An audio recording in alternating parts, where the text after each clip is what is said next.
Hello नमस्कार दोस्तों, स्वागत है आपका अपने यूट्यूब चैनल पर। दोस्तों आज अपन लेकर आए आपके सामने एनएमएस एग्ज़ाम 2022 का पेपर लेकर आए हैं, जो आपके 23 में एग्ज़ाम होने वाले हैं। उसके लिए ये काफ़ी महत्वपूर्ण रहने वाले हैं। आप अगर पीछे जो जितने भी एग्ज़ाम हुए हैं उसके क्वेश्चन पेपर सॉल्व करते हैं तो उनमें से आपके काफ़ी परसेंट रिपीट होने के चांस रहते हैं। तो आपको ये क्लास पूरी देखनी है। और हाँ, ये अपन इस वीडियो में आपको साइंस के वेरी इंपॉर्टेंट क्वेश्चन बताएंगे, जिसमें आपको सॉल्व करके बताना है। अगर आप इस क्वेश्चन को अच्छे से सॉल्व करते हैं तो आपकी तैयारी बहुत अच्छी है।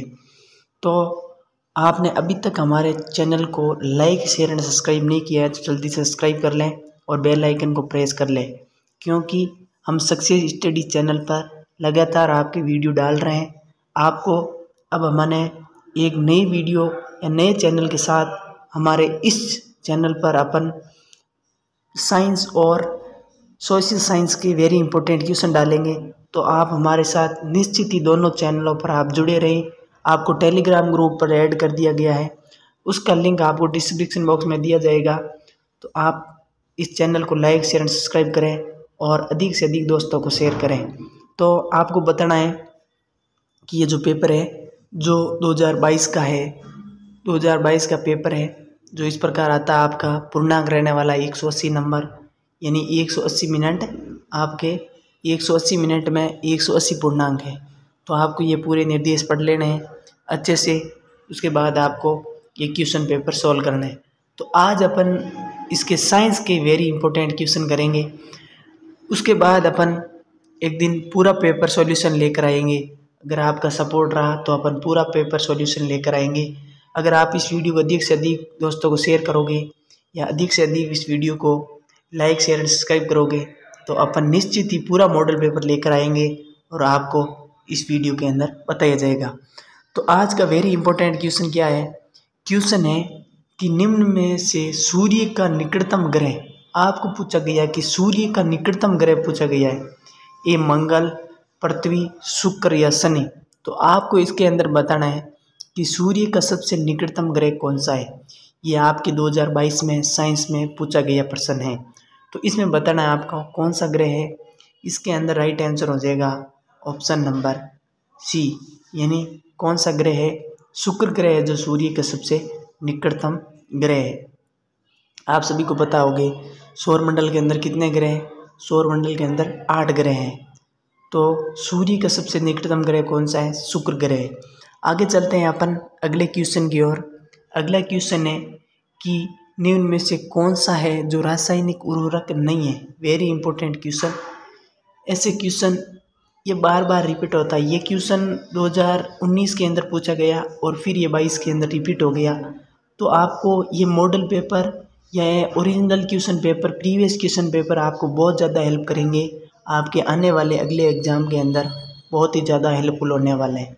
तो आप क्लास को पूरा देखें और वीडियो को आपने अभी तक चैनल को सब्सक्राइब नहीं किया है तो जल्दी से सब्सक्राइब कर लें और बेल आइकन को प्रेस कर लें, ताकि आने वाली अगली वीडियो की नोटिफिकेशन आपको तुरंत मिल सके। तो पहला है यूरिया, जैविक खाद, NPK या पोटास। इसमें आपको बताना है कि रासायनिक उर्वरक कौन सा नहीं है। तो इसके अंदर राइट आंसर होगा आपके ऑप्शन नंबर बी, यानी जो जैविक खाद है वो एक रासायनिक उर्वरक नहीं है। यह एक केंचुओं के द्वारा या सड़े गले पदार्थों के द्वारा निर्मित होती हैं। तो ये एक रासायनिक उर्वरक नहीं है, ये एक प्राकृतिक उर्वरक है, यानी नेचुरल है। तो आगे चलते हैं अपन अगले क्वेश्चन की ओर। अगला क्वेश्चन है कि जड़ के द्वारा जल के अवशोषण की दर को बढ़ाया जा सकता है। Very important question. जड़ के द्वारा जल अवशोषण की दर को कैसे बढ़ाया जा सकता है? छाया करके, मंद प्रकाश में रखकर, पंखे के नीचे रखकर या पॉलीथीन की थैली में रखकर। वेरी इंपॉर्टेंट क्वेश्चन है। जड़ के द्वारा जल अवशोषण की दर को कैसे बढ़ा सकते हैं? अपन जड़ के द्वारा जल अवशोषण की दर को कैसे बढ़ाएंगे? पॉलीथीन की थैली में रखकर। अगर अपन पॉलीथीन थैली के अंदर रखेंगे तो उसके अंदर क्या होगा कि जो ज़मीन के अंदर है वो वाष्प की क्षमता और बढ़ेगी, यानी टेम्परेचर बढ़ेगा। टेम्परेचर बढ़ेगा तो जल का अवशोषण वो जटे करने लग जाएगी, यानी डी आंसर होगा इसका राइट आंसर होने वाला है। आगे चलते हैं अपन अगले क्वेश्चन की ओर। अगला क्वेश्चन है, जीवाणु द्वारा उत्पन्न करने वाला पादप जीव है। जीवाणु उत्पन्न करने वाला पादप जीव कौन सा है? ये गुलाब, डबल रोटी की फफूंद, आलू या अदरक। तो इसमें आपको स्पष्ट दिखाई दे रहा है वह कौन सा जीव है, कौन सा पादप जीव है। यह डबल रोटी की फफूंद है, यानी बी आंसर इसका करेक्ट होने वाला है। देखो, प्रति वर्ष एनएमएस एग्ज़ाम का लेवल बढ़ रहा है, आपको तैयारी बहुत अच्छे से रखनी होगी। आपने अगर हमारे साथ निरंतर जुड़े रहते हो तो आपकी सफलता निश्चित ही होने वाली है। और आपने इस क्लास को पूरा देखना, अधिक से अधिक दोस्तों को शेयर करना है ताकि अगली क्लास आपको तुरंत मिल सके। तो इसका राइट आंसर होगा ऑप्शन नंबर बी, यानी डबल रोटी की फफूंद। आगे चलते हैं अपन अगले क्वेश्चन की ओर। अगला क्वेश्चन है कि कीटों में गैस विनिमय के लिए वायु नलिका के जाल को क्या कहते हैं? Very important question.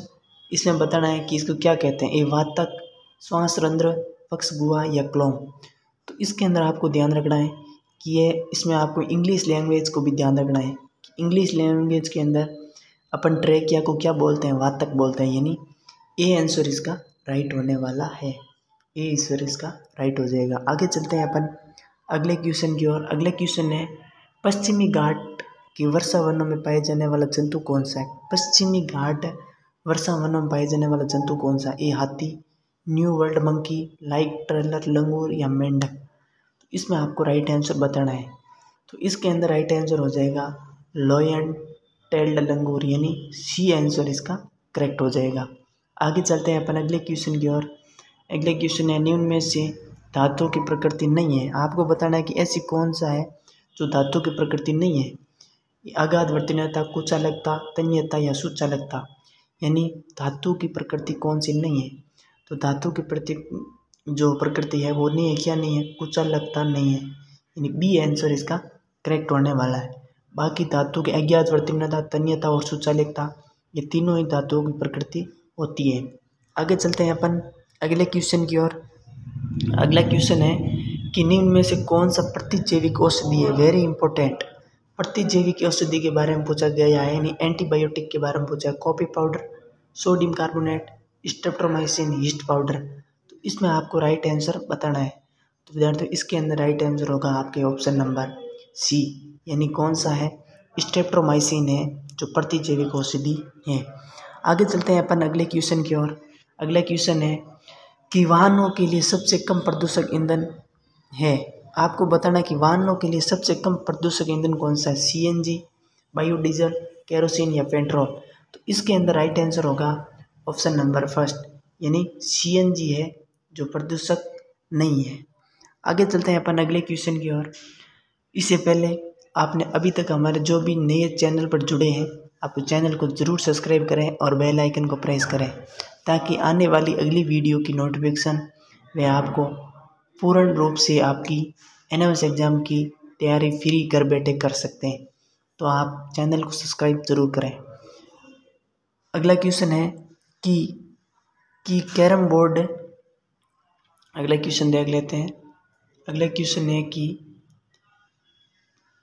कैरम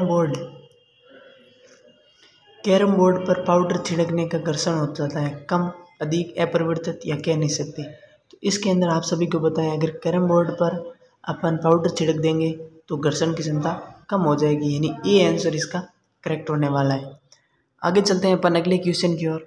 अगला क्वेश्चन है, निम्न में से किस आवृत्ति की ध्वनि हमारे कान सुन नहीं सकते? यानी ऐसी कौन सी आवृत्ति की ध्वनि है जो अपन के कान है वो सुन नहीं सकते? 38 हर्ट्ज, 8 हर्ट्ज, 1080 हर्ट्ज, 6800 हर्ट्ज। तो आप सभी को बताया कि 20 हर्ट्ज से कम अपन ध्वनि को सुन नहीं सकते। तो यानी 8 हर्ट्ज है जो 20 हर्ट्ज से कम है, यानी इसको अपन कभी सुन नहीं सकते। बी आंसर इसका करेक्ट होने वाला है। आगे चलते हैं अपन अगले क्वेश्चन की ओर। अगला क्वेश्चन है, नियत चाल से गति करने वाली वस्तु की दूरी समय ग्राफ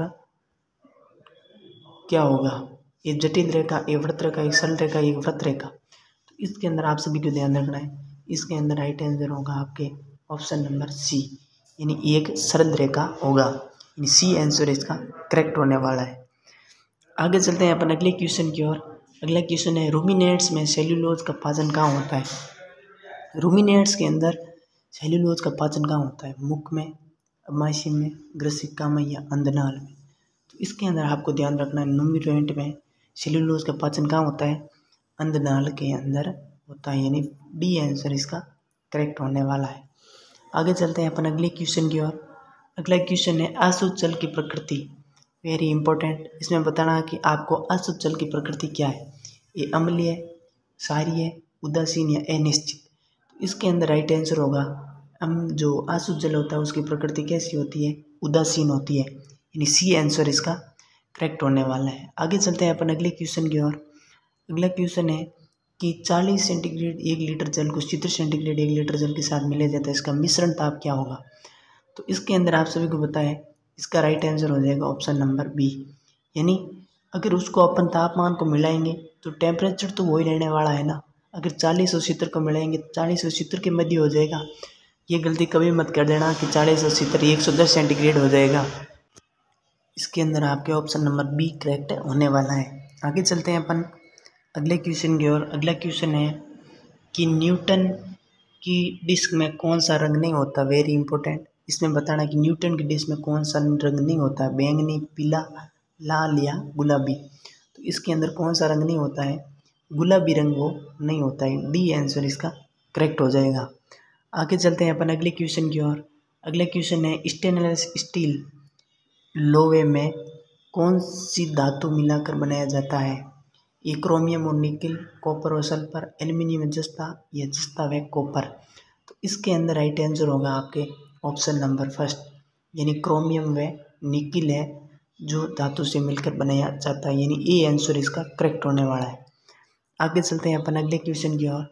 अगला क्वेश्चन है कोई कार 60 किलोमीटर प्रति जो प्रति किलोमीटर की चाल से 25 मिनट चलती है, उसके पश्चात 70 किलोमीटर प्रति घंटा की चाल से 36 मिनट चलती है, तो कार के द्वारा तय की कुल दूरी कितनी होगी, 130 किलोमीटर, 61 किलोमीटर, 65 किलोमीटर या 67 किलोमीटर। तो इसमें आप सभी को पता है कि वो कितनी दूरी होगी, वो दूरी होगी 67 किलोमीटर, यानी डी आंसर इसका करेक्ट होने वाला है। आप इसका सूत्र मुझे कमेंट के अंदर ज़रूर बताना, तो मैं मानूंगा कि आपको वास्तव के अंदर इस क्वेश्चन का आंसर आता है। तो कमेंट के अंदर इसका जो सूत्र है निकालने का वो आपको आंसर कमेंट जरूर करना है। अगला क्वेश्चन है कि CFL में कौन सी वाष्प होती है, CFL में कौन सी वाष्प होती है, ऑक्सीजन की, नाइट्रोजन की, पारे की या हाइड्रोजन की।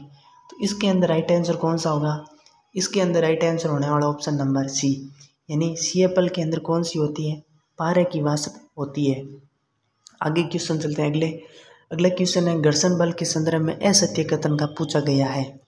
यदि पृष्ठ पर रुक्ष हो तो घर्षण बल अधिक होता है, यदि घर्षण नहीं हो तो पेन या पेंसिल से नहीं लिख सकते।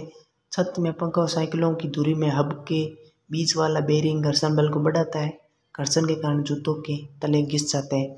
आपको असत्य कथन का चयन करना है।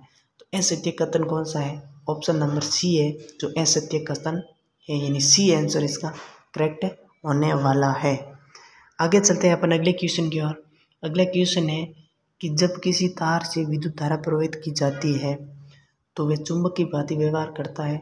ये विद्युत धारा का कौन सा प्रभाव है, तापीय प्रभाव, रासायनिक प्रभाव, चुंबकीय प्रभाव, या इनमें से कोई नहीं। तो चुंबक की भांति व्यवहार करेगा तो वो कौन सा प्रभाव होगा, चुंबकीय प्रभाव होगा, यानी सी आंसर इसका करेक्ट होने वाला है।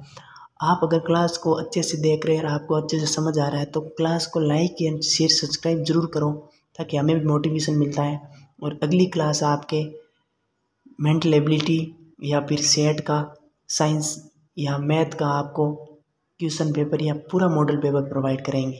तो आप निश्चित ही हमारे साथ जुड़े रहें, आप सक्सेस स्टडी चैनल पर भी जुड़े रहें, आपको रोजाना एक क्लास मेरी मिलती रहेगी। आगे चलते हैं अपन अगले क्वेश्चन की ओर। अगला क्वेश्चन है रक्त का लाल रंग होने के लिए उत्तरदायी वर्णक कौन सा है, वेरी इंपॉर्टेंट। तो इसमें आपको बताना है कि रक्त का है जो लाल रंग होने का उत्तरदायी वर्णक कौन सा है, क्लोरोफिल, हीमोग्लोबिन, फ्लोएम या इंसुलिन। तो इसमें सभी को पता है कौन सा होता है, हीमोग्लोबिन, यानी बी आंसर इसका करेक्ट होने वाला है। आगे चलते हैं अपन अगले क्वेश्चन की ओर। अगला क्वेश्चन है कि बिजली का स्विच बनाने में किसका उपयोग किया जाता है। वेरी इंपॉर्टेंट, बिजली का स्विच बनाने में किसका उपयोग किया जाता है। बेकेलाइट, पीवीसी, टेफ्लॉन या नाइलॉन। तो इसके अंदर राइट आंसर हो जाएगा आपके ऑप्शन नंबर ए, यानी बेकेलाइट का प्रयोग करते हैं। आगे चलते हैं अपन अगले क्वेश्चन, नर और मादा युग्मकों में संयोजन का प्रक्रम क्या कहलाता है। निषेचन, परागण, जनन या मुकुलन।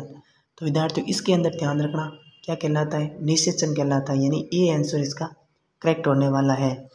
आगे चलते हैं अपन अगले क्वेश्चन की ओर। अगला क्वेश्चन है वायु रेगिस्तान दाब के क्षेत्र से रेगिस्तान के क्षेत्र की ओर गति करती है। अधिक से अधिक, अधिक से कम, या कम से अधिक या कम से कम। तो इसमें आपको ध्यान रखना है जो वायु होती है जो अधिक से कम की ओर गति करती है तभी अपन क्या करते हैं, तभी हम उसे वायु कहते हैं, यानी बी आंसर इसका करेक्ट होने वाला है। आगे चलते हैं अगले क्वेश्चन की ओर। अगले क्वेश्चन है भूकंप की शक्ति को परिणाम किस में व्यक्त किया जाता है। न्यूटन में, रिक्टर मापने में, मीटर पैमाने पर, हर्ट्ज पैमाने पर। तो इसके अंदर राइट आंसर हो जाएगा रिक्टर पैमाने पर, यानी बी आंसर इसका करेक्ट होगा। आगे चलते हैं अपन अगले क्वेश्चन की ओर।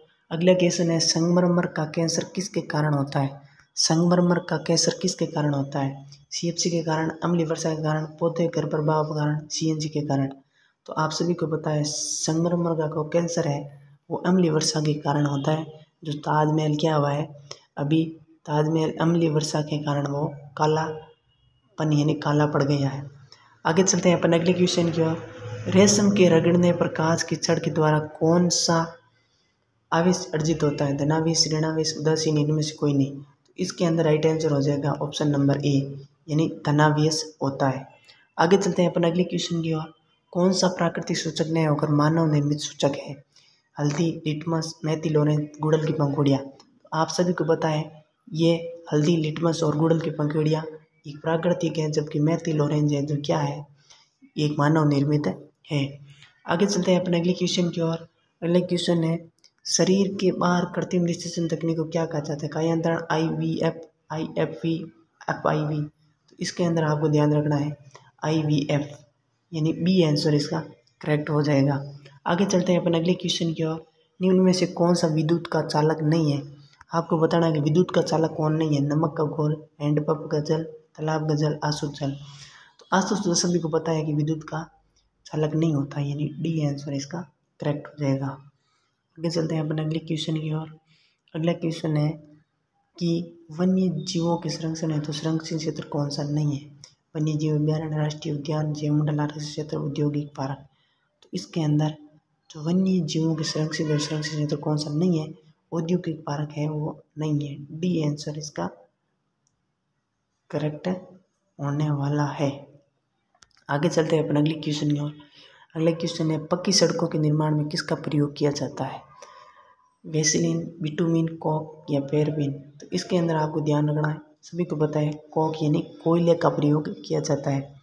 आगे चलते हैं अपन अगले क्वेश्चन की ओर। गहरे हरे रंग का कीपदार बादल क्या कहलाते हैं। गहरे हरे रंग के कीपदार बादल क्या कहलाते हैं। टाइफून, हेरिकेन, टोरेंडो या त्वरित झंझावात। तो इसके अंदर राइट आंसर होगा टोरेंडो कहलाते हैं, यानी सी आंसर इसका करेक्ट हो जाएगा।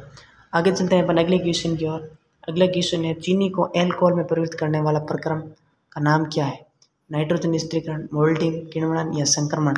तो इसमें अंदर राइट आंसर हो जाएगा आपके ऑप्शन नंबर सी, यानी क्या कहलाता है, किण्वन कहलाता है। आगे चलते हैं अपन, ये आज आपके जो साइंस के हैं वो कंप्लीट हो गए। तो अगर आपको सोशल साइंस या फिर मैथ के चाहिए आपको तो हमें कमेंट के अंदर ज़रूर बताना। और अगर आप अधिक से अधिक चैनल को सब्सक्राइब करोगे तो हम निश्चित ही अगली क्लास आपके तुरंत लेकर आएंगे। और अधिक से अधिक दोस्तों को शेयर करना है। तो फिर मिलते हैं अपनी अगली क्लास के अंदर। तब तक के लिए धन्यवाद। आपने ये पूरा वीडियो देखा इसके लिए बहुत बहुत थैंक यू वेरी मच।